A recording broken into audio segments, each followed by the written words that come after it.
कराची के एक मशहूर मेडिकल कॉलेज का हॉस्टल था, पुराना मगर फाल। इस हॉस्टल का तीसरा फ्लोर हमेशा बंद रखा जाता था। कोई तालिबे इल्म उधर जाने की इजाजत नहीं रखता था। वजह कमरा नंबर 313। रेहान एक ज़हीन मगर जिद्दी नौजवान मेडिकल कॉलेज में दाखिला लेने के बाद हॉस्टल पहुंचा तो उसके चेहरे पर खुशी और तजस्सुस दोनों झलक रहे थे।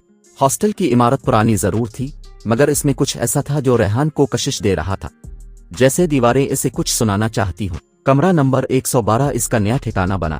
उसने बैग रखा, खिड़की खोली और इर्द गिर्द के माहौल को देखने लगा।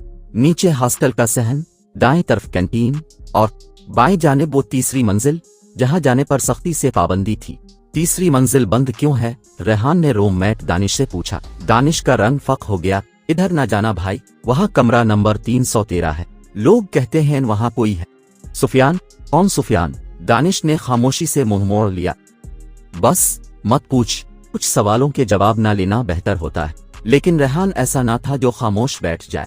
इस रात सबके सोने के बाद रेहान दबे कदमों तीसरी मंजिल की तरफ बढ़ा। सीढ़ियां पुरानी थीं, लकड़ी की और चरचुराने वाली। जो ही वो ऊपर पहुंचा, इसे एक ठंडी सांस का एहसास हुआ, जैसे कोई पीछे खड़ा हो। कमरा नंबर 313। जंग आलूद दरवाजा जिस पर पुराना ताला लटक रहा था, मगर हैरत की बात, ताला खुला हुआ था। रेहान ने दरवाजा धकेला। अंदर घुप अंधेरा। अचानक फ्लैश मारने पर वो साकित हो गया। दीवार पर ताजा खून से लिखा था, तुम्हें खबरदार किया था। और दरवाजा खुद ब खुद बंद हो गया। सुबह तक रेहान लापता रहा। तलाश के बाद वो कमरे में पाया गया, जिंदा, मगर बोलने, सुनने और देखने से महरूम। इसकी आंखें सफेद हो चुकी थीं और उंगलियों पर नाखून जले हुए थे। बस एक चीज बची थी, इसके हाथ में एक नोट। एक और आ गया। अब अगला कौन?